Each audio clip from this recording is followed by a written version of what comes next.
মৰমৰ ছাত্ৰ-ছাত্ৰী, আমি তোমালোকৰ পাঠ্যপুথিৰ 13 number lesson number 13 the wizard who lit up the world এই নামৰ পাঠটি আলোচনা কৰি আছিলোঁ। মই প্ৰথম প্ৰেগাপ, দ্বিতীয় প্ৰেগাপ আৰু তৃতীয় প্ৰেগাপ আৰু চতুৰ্থ প্ৰেগাপ এই চাৰিটা ভিডিঅ'ত আকাৰে তোমালোকলৈ আগবঢ়ালোঁ। ভিডিঅ'সমূহ যদি নাই চোৱা তেতিয়াহ'লে চাবা আৰু কেনে পাইছা জনাবলৈ নাপাহৰিবা। মই ভিডিঅ'সমূহ যেনেধৰণে পঢ়াইছোঁ তেনেধৰণে আগবঢ়াই দিছোঁ, ইয়াত কোনো এডিট কৰা নাই। গতিকে মই গাঁৱলীয়া আকাৰতে পঢ়াবলৈ বিচাৰিছোঁ। যদি মোৰ এই পঢ়োৱাৰ পদ্ধতিত যদি ভাল পাইছা তেতিয়াহ'লে তোমালোকে মোক হেল্প কৰিবা, সহায় কৰিবা। আজিলৈ অহা এই পাঠটিৰ অন্তিম প্ৰেগাপটি আলোচনা কৰোঁ। অন্তিম প্ৰেগাপটো চোৱা। আল whom the world knows as Thomas Alva Edison built his most famous laboratory in Menlo Park, New Jersey, USA in 1876. Al whom যাক the world গোটেই বিশ্বই knows জানে, simple present tense বাক্য দেই, third person singular number the world বিশ্ব, সেইকাৰণে s বহিছে ভাৰ্বৰ লগত। knows জানে, as যে থমাস আলভা এডিনসন। আলোক যাক গোটেই বিশ্বই থমাস আলভা এডিনসন বুলি জানে। আমি এই ধৰণৰ এটা শব্দ যেতিয়া অৰ্থ বিচাৰি যাওঁ তেতিয়া অলপ বাক্যটো পৰিৱৰ্তন হৈ যায় কেতিয়াবা। ইয়াত তোমালোকে ভুল নধৰিবা। আমি যদি কৈ যাওঁ একফালৰ পৰা তেতিয়াহ'লে অলপমান খেলিমেলি হয়, তোমালোকৰো হ'ব, চবৰে হয় এইটো দেই। গতিকে আমি এটা প্ৰথম এতিয়া সৰু ক্লাছত আছোঁ যে অৰ্থটো এটাকেই শিকি গৈ থাকোঁচোন, তেতিয়া ডাঙৰ ক্লাছত পালে ইয়াৰ অৰ্থটো অলপ বেলেগ হৈ যাব পাৰে। বুইল্ড সাজিছিল হিজ তেওঁক, বুইল্ড হিজ তেওঁক সাজিছিল, most famous laboratory, built his most famous laboratory তেওঁৰ বৰ বিখ্যাত পৰীক্ষাগাৰ, বিজ্ঞানাগাৰ ইন মেনলো পাৰ্ক, তেওঁ ক'ত সাজিছিল? তেওঁৰ বৰ বিখ্যাত পৰীক্ষাগাৰ মেনলো পাৰ্কত সাজিছিল। নিউ জাৰ্চিত সাজিছিল। নিউ জাৰ্চিত ক'ত আছে তেওঁ? এই জাৰ্চিটো, এই ঠাইখন ক'ত আছে? USA, ইউনাইটেড ষ্টেট অফ আমেৰিকাত আছে। কিমান চনত সাজিছিল? ইন 1876। চাবা, যেতিয়া কোনো বছৰৰ সংখ্যা দিয়া হয় তেতিয়া ইন প্ৰিপজিশ্যন লাগিব। এতিয়াৰ পৰা মনত ৰাখিবা দেই, ইন লাগিব। চনৰ আগত সদায় ইন বহে, ইন প্ৰিপজিশ্যন বহিব চনৰ আগত, মনত ৰাখিবা। Edison was called the wizard of Menlo Park. Edisonক কোৱা হৈছিল। Edison was called, passive voice-ত আছে, কোৱা হৈছিল। কাক কোৱা হৈছিল? এডিনছনক কোৱা হৈছিল the wizard of Menlo Park, Menlo পাৰ্কৰ যাদুকৰ বুলি কোৱা হৈছিল। কাক কোৱা হৈছিল? এডিনছনক কোৱা হৈছিল। কৈছে কাৰ দ্বাৰা? মানুহৰ দ্বাৰাই কোৱা হৈছিল, হয় নহয়? মানুহবিলাকে ক'ব, জ্ঞানী মানুহবিলাকে ক'ব, হয় নহয়? তেওঁ মেনলো পাৰ্কৰ যাদুকৰ বুলি কৈছিল। তেওঁ বিভিন্ন ধৰণৰ বস্তুবোৰ আৱিষ্কাৰ কৰিছিল, দেখুৱাইছিল মানুহক, সেইকাৰণে তেওঁ এই ধৰণে কৈছিল। এতিয়া চাওঁ ইয়াৰ পাছৰ পাঠটোৰ মানে পাছৰ আমাৰ লাইনত চাওঁ। নেক্সট পাৰ্টটোত বিকজ কাৰণ he created two of his greatest works there. Because কাৰণ তেওঁ ক্ৰিয়েট মানে উদ্ভাৱন কৰিছিল, ক্ৰিয়েট মানে উদ্ভাৱন কৰা, দুটা of his greatest তেওঁৰ বৰ বিখ্যাত works কামৰ বাবে there তাত, অৰ্থাৎ এই মেনলো পাৰ্কত তেওঁ দুটা বৰ বিখ্যাত কাম কি কৰিছিল? উদ্ভাৱন কৰিছিল, ক্ৰিয়েট কৰিছিল, আৰু সেই ক্ৰিয়েট কৰাৰ বাবে তেওঁ তাৰ মেনলো পাৰ্কত যাদুকৰ বুলি কৈছিল। There he invented the phonograph, the first machine that could record the sound of someone's voice and play it back. কি দুটা বস্তু আৱিষ্কাৰ কৰিছিল? চোৱা, there তাত he invented ইনভেন্টেড মানে আৱিষ্কাৰ কৰিছিল, তেওঁ উদ্ভাৱন কৰিছিল। হল হি ইনভেন্টেড, তেওঁ উদ্ভাৱন কৰিছিল দা ফোনোগ্ৰাফ। ফোনোগ্ৰাফ মানে যে মানুহৰ শব্দসমূহ ৰেকৰ্ড কৰি ৰাখিব পৰা এটা যন্ত্ৰ। হল দ্য ফাৰ্ষ্ট মেচিন, এইটো কি প্ৰথম কি হয় যন্ত্ৰ।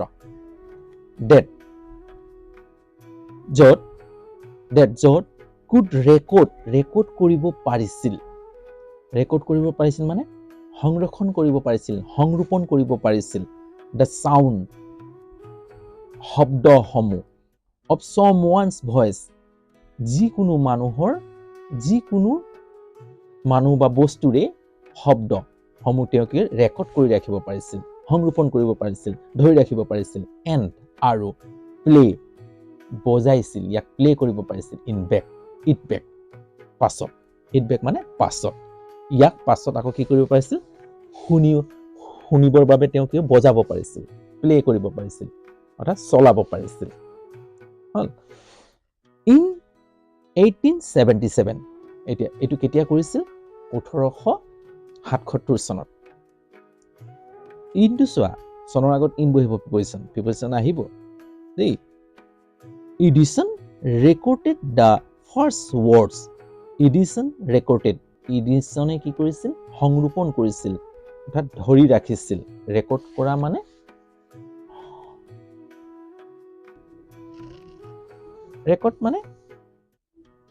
ধৰি ৰাখিছিল দ্য ফাৰ্ষ্ট ৱৰ্ডছ, প্ৰথম শব্দবোৰ, অৰ্থাৎ প্ৰথম শব্দবোৰ ধৰি ৰাখিছিল। কি ধৰি ৰাখিছিল?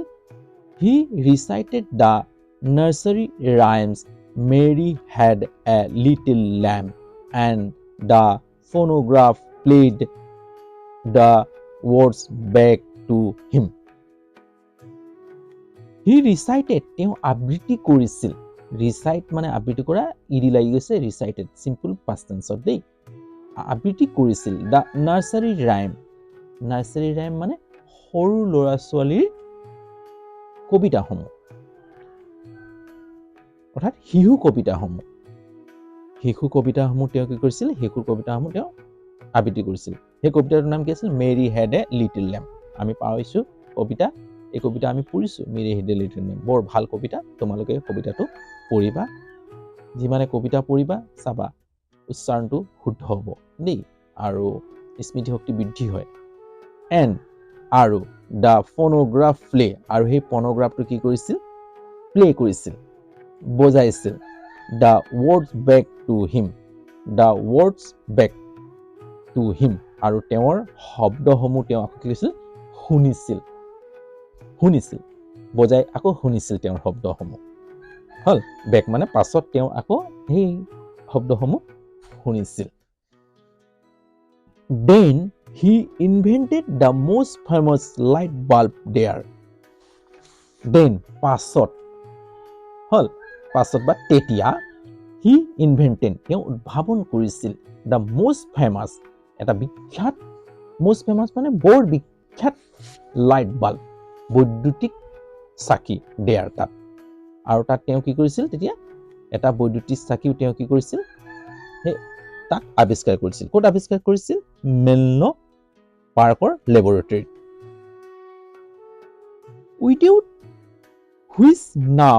উইদাউট নোহোৱাকৈ, যিটো নাও এতিয়া নোহোৱাকৈ, যিটো উই কেনট ইমেজিন, আমি কল্পনাই কৰিব নোৱাৰো। কেনট মানে নোৱাৰো, ইমেজিন মানে কল্পনা, আমি কল্পনাই কৰিব নোৱাৰো আৱাৰ লাইফ, আমাৰ জীৱনক। অৰ্থাৎ বাল্ব নহ'লে আমাক নিজকে আন্ধাৰ লাগে।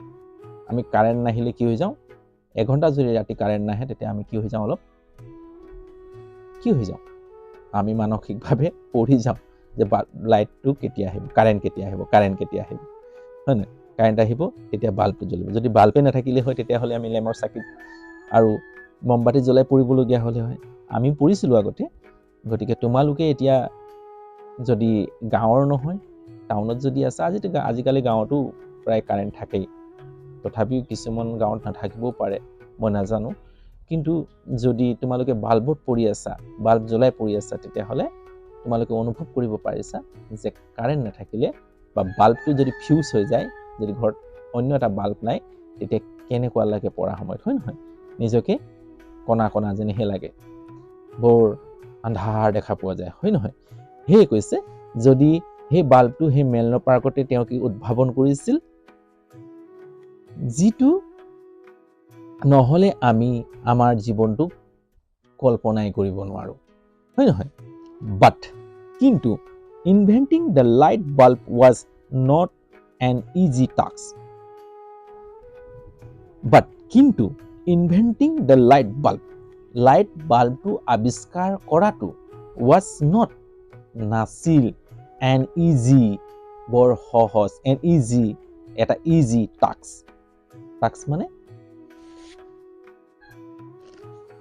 মানে সাধাৰণতে সীমা বুজায়, যে মই এই লাইট বাল্বটো আৱিষ্কাৰ কৰাটো এটা বৰ সহজ বিষয় নাছিল, এটা টাস্ক নাছিল।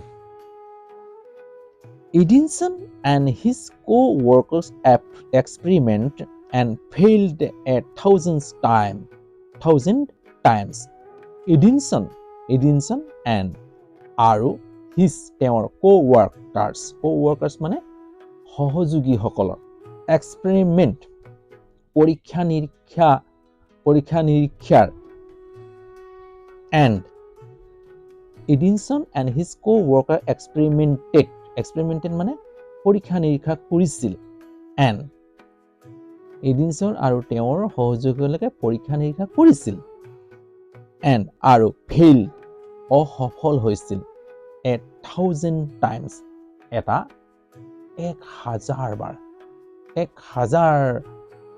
বাৰ তেওঁ কি হৈছিল, ফেইল হৈছিল, অসফল হৈছিল। Only after that they could become successful. Only after that, মাত্ৰ after পাছত that, এই কৰাৰ পাছত, সেইবোৰ কৰাৰ পাছতেহে, মাত্ৰ এইবোৰ কৰাৰ পাছতেহে, এই 1,000 বাৰ পৰীক্ষা কৰাৰ পাছতেহে they could, তেওঁলোকে পাৰিছিল, could become, তেওঁলোকে কি হৈছিলে, সফল হৈছিল, সাকসেসফুল, সফল হ'বলৈ পাৰিছিল, হল, বিকম হ'বলৈ, কুড পাৰিছিল, সফল হ'বলৈ পাৰিছিল। মাত্ৰ এই 1,000 বাৰ পৰীক্ষা নিৰীক্ষা কৰাৰ পাছতেহে তেওঁলোকে সফল হ'বলৈ পাৰিছিল। অৰ্থাৎ ইয়াত এই পাঠটোত চাবা যে আমাৰ কি কথা বুজাইছে, মানুহ সফল হ'বলৈ কি লাগিব, ধৈৰ্য লাগিব। যদি ধৈৰ্য নাথাকে তেতিয়াহ'লে তোমালোকে সফল হ'বলৈ নোৱাৰিবা।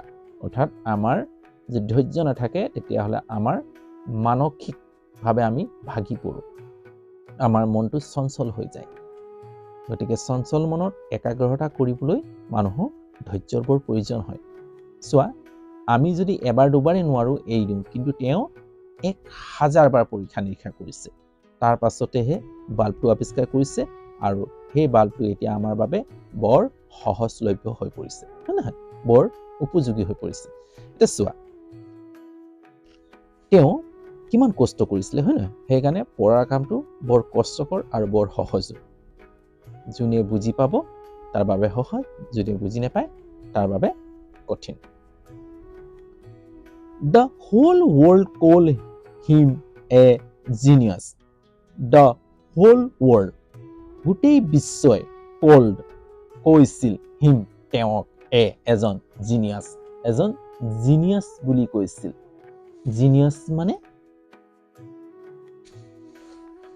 মানে অসাধাৰণ, তেওঁ অসাধাৰণ মানুহ বুলি কৈছিল।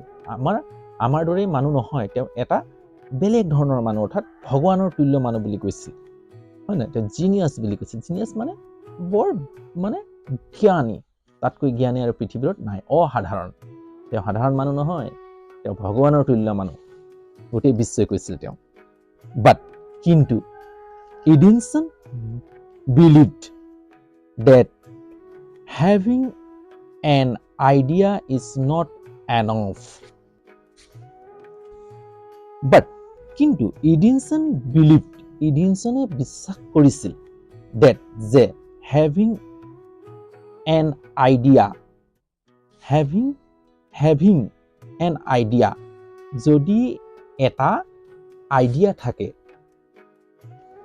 মানুহৰ লগত যদি আমাৰ having an idea is not enough অৰ্থাৎ আমাৰ যদি এটা আইডিয়াকে যদি প্ৰয়োগ কৰি থাকো এটা কৌশলে যদি প্ৰয়োগ কৰি থাকো এইটো আমাৰ বাবে কি নহয় সম্ভৱ নহয় enough মানে বৰ বেছি নহয় অৰ্থাৎ আমি কোনো এটা কাম কি কৰিব লাগে এটা কৌশলে নোৱাৰিলে বেলেগ পদ্ধতি তাত অৱলম্বন কৰিব লাগে তেওঁ বিশ্বাস কৰিছিল যে মানুহৰ যদি এটা আইডিয়াতে যদি কাম কৰি থাকে এটা কৌশলতে যদি কাম কৰি থাকে সেইটো সেই মানুহজনৰ বাবে কি নহয় বেছি নহয় enough নহয় আমি আৰু বেলেগ কৌশলসমূহ কি কৰিব লাগে প্ৰয়োগ কৰিব লাগে হল হেতুৱে কৈছে যে তেওঁ বিশ্বাস কৰিছিল যে having an idea যদি এটা বুদ্ধিতে আমি লাগি থাকো is not enough এটা বুদ্ধি আমাৰ বাবে কি নহয় বৰ বেছি নহয় it takes hard work to turn a dream into reality এইটো takes hard বিচাৰে এইটোৱে বিচাৰে অৰ্থাৎ কোনো এটা কামক যেতিয়া সফল কৰিবলৈ লাগে তেতিয়া হলে ই বিচাৰে হাৰ্ড ওয়াৰ্ক বৰ কঠোৰ পৰিশ্ৰম বিচাৰে টু টাৰ্ন মানে পৰিৱৰ্তন কৰিবলৈ এ ড্ৰিম এটা সপোন ইনটু ৰিয়েলিটি এটা সপোন বাস্তৱত পৰিৱৰ্তন কৰিবলৈ হলে সেই সপোনটোৱে বৰ কঠোৰ পৰিশ্ৰম বিচাৰে হি সেড তেওঁ কৈছিল জিনিয়াস ইজ 1% অসাধাৰণটো অৰ্থাৎ জিনিয়াস মানে অসাধাৰণ অৰ্থাৎ ভাগ্যটো 1% লাগে বুদ্ধিটো 1% লাগে ইনস্পিৰেশন জিনিয়াস হয় 1% ইনস্পিৰেশন 1% হৈছে অনুপ্ৰেৰণা and 99% perspiration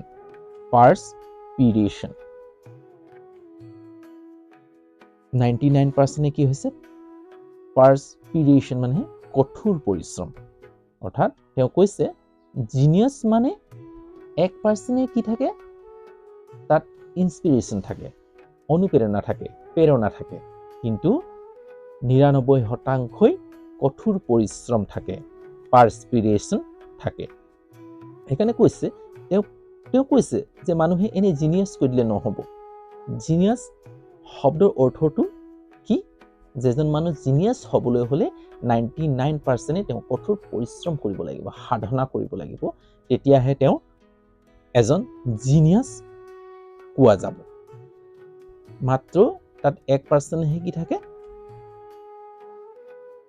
অনুপ্ৰেৰণা থাকে ইনস্পিৰেশন থাকে গতিকে মানুহ এটা জিনিয়াস কৰি দিলে তেওঁ জিনিয়াস হৈ নাহে গতিকে তোমালোকেও যদি ভালকৈ পঢ়া শুনা যেতিয়া কৰি যাবা এটা শব্দ যেতিয়া বুজি যাবা তেতিয়া আগলৈ চাবা তোমালোকেও জিনিয়াস হৈ যাবা নিজে কেনেকৈ জিনিয়াস হবা তোমালোকৰ কঠোৰ পৰিশ্ৰমৰ বাবে পেৰস্পিৰেশনৰ বাবে পেৰস্পিৰেশন এই শব্দটো মহত্বটো বুজি ল'বা আজিলৈ হ'ব ভিডিঅ'টো দীঘল নকৰো মই এই পাঠটো আজি ইয়াতে শেষ কৰিলোঁ যদি পাঠসমূহ মই পঢ়ুৱাত যদি ভাল পাইছা যদি বুজি পাইছা বুজাত যদি অসুবিধা নাই হোৱা তেতিয়াহ'লে লাইক এটা কৰিবলৈ নাপাহৰিবা আৰু চেনেলত যদি নতুন তেতিয়াহ'লে চেনেলটো ছাবস্ক্ৰাইব কৰি ল'বা বেল আইকনটো টিপি দিবা যাতে সময়মতে মোৰ ভিডিঅ'সমূহ পাই থাকা আজিলৈ হ'ব ভিডিঅ'টো দীঘল নকৰো ইয়াতে ৰাখো বাই